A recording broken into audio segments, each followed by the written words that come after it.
reality, my mentality. Everything changes so rapidly, and I'm ready for the never-ending fire. Dancing with my deepest, dark desires. Miracle, how empirical. Don't know anything quite as hysterical. Everything around me transpires as I fulfill my darkest desire. Yo, what's going on, guys? Impulse7 here, and today I'm bringing you guys another video, and in this video I'm going to be doing a summary video on the Stitchwraith Epilogue number 8. So I did videos like this, just like this one, for Gumdrop Angel, Sergio's Lucky Day, and What We Found. Go check those out if you haven't already. But yeah, now we're doing the Stitchwraith Epilogue number 8. So yeah, like the other 3 videos, that this will be set up into 3 separate parts: the summary, the details, and the lore. So let's get into the summary. So it starts off with Larson in the hospital, and he's in a lot of pain, like all over his body, and there's a nurse there, and he tries to move so he can see what's wrong with his hand, because he's like in a lot of pain, and he's not able to move and look at it. So the nurse tells him that he has an infection and something killed it by burning his stomach. And I think what that is, I think you know what that is if you read the previous epilogue. Just to recap, Afton stabbed Larson in the stomach and infected him with Afton's spirit. Then Jake uses the battery pack, which powers the endoskeleton of the Stitchwraith, to heat up his hand and destroy the infection inside Larson to prevent it from killing him. So the doctor comes in to explain what happened to Larson, but he wasn't of much help. Larson remembers what happens with Stitchwraith's hand in his stomach and stuff like that, but he doesn't tell the doctors. So he's free to go home, but he was on leave until he was fully healed. So Larson spends the night trying to figure out what happened at the factory, because he's not caught up with all the FNaF lore, you know, but he got basically everything correct. And considering what happened, that's a big surprise. He doesn't know everything, but he gets the general idea.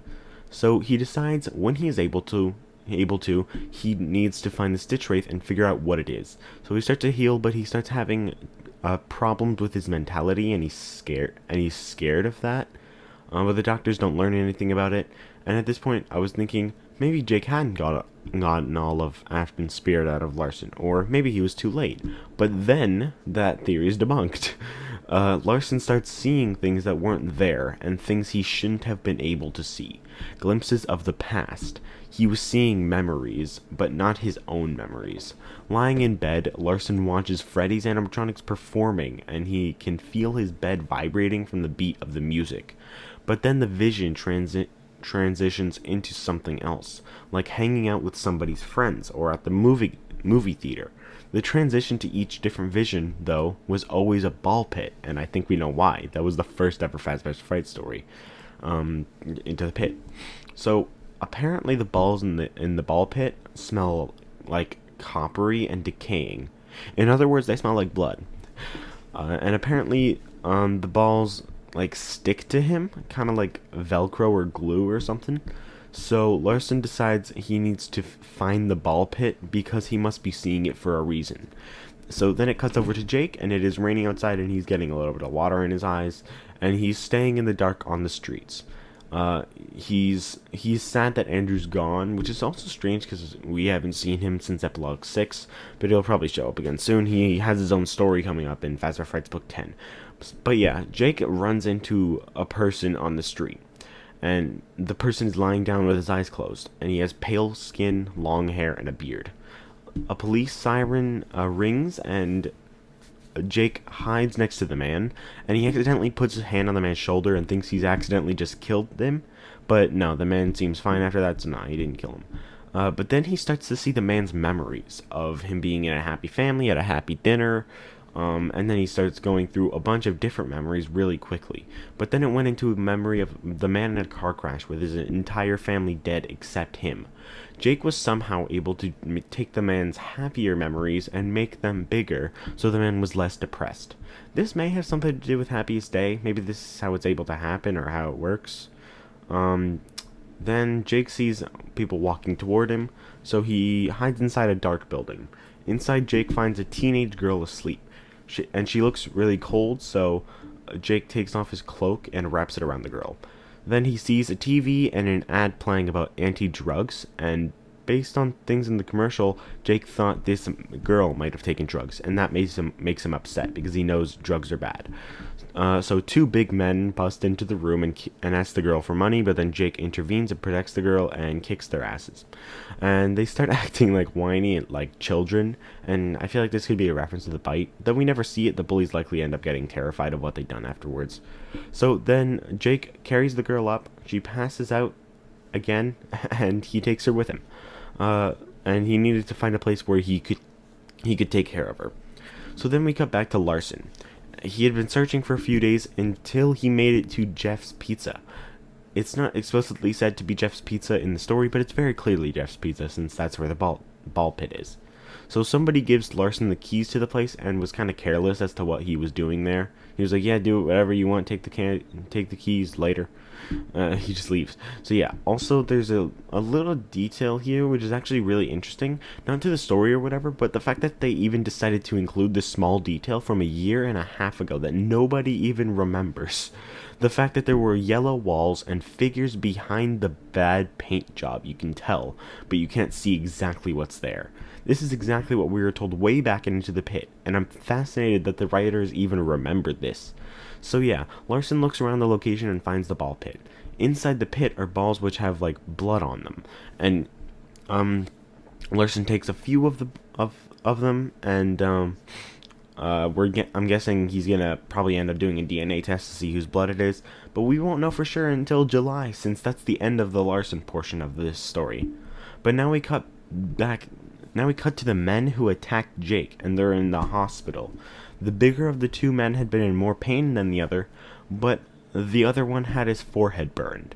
But not just that, the words, "Just say no," were burned into his forehead, and those were the same words Jake had seen in the TV ad about anti-drugs. So now we cut to the end of the epilogue, and this is with Jake. He's in He's in a shed near the train tracks, the train tracks by the edge of town. Not 100% sure, but I think this is the area we see in the Stitchwraith, in the second Stitchwraith epilogue, where I think his name was Grim, was hiding in the shed. Again, not so sure, but I think so. Jake tries to make the girl comfortable, but then Jake starts to hear something like scratching and moving around the shed outside. And it's like crawling up and around it, literally up the shed, and but he could just tell he could tell it wasn't just moving around, it was crawling up and all around it, like I said. And he puts an arm around the girl to like comfort her, but he's also scared about what might happen, and that's when the epilogue ends. I personally like this epilogue, definitely not better than the 6th or 7th, but still really good. Probably better than all the other ones besides 6 and 7. But yeah, now let's get into the details. Since this is an epilogue, it's shorter, but I was able to find 5 details. Number 1. The memories Larson is having is the cause of the Into the Pit ball pit, seeing memories that weren't his own. It's kind of similar to what we see in the story right before this with Hudson, the only difference being that he sees his own memories rather than somebody else's. Number 2. Larson watches Freddy's animatronics performing, and he can feel his bed vibrating from the beat of the music. He is also able to smell things in the vision like pizza and stuff like that. And I find it interesting that the ball pit visions can affect the real world, like his smell and the beat of the music vibrating in bed. It's similar to Dance With Me, where Ballora can't be seen without the glasses, but leaves still move around with her. Number 3. Jake was somehow able to take the man's happier memories and make them bigger, so the man was less depressed. Like I said before, this may have something to do with Happy's Day. Maybe this is how it's able to happen or how it works. This could imply that Jake parallels Charlie, but I don't think it does, and I don't think he is. Number 4.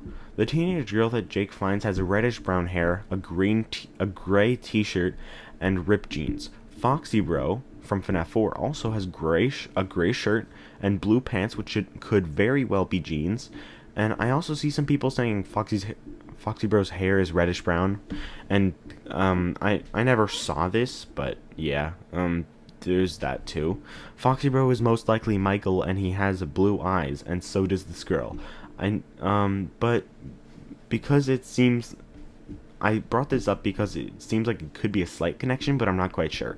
Her actions seem a little bit more connected to the crying child, but her physical description seems more so connected to Foxy Bro. Number 5. So at the end, Jake starts hearing something scratching and moving around the shed outside, but he could tell it wasn't just moving around, it was crawling up and around it.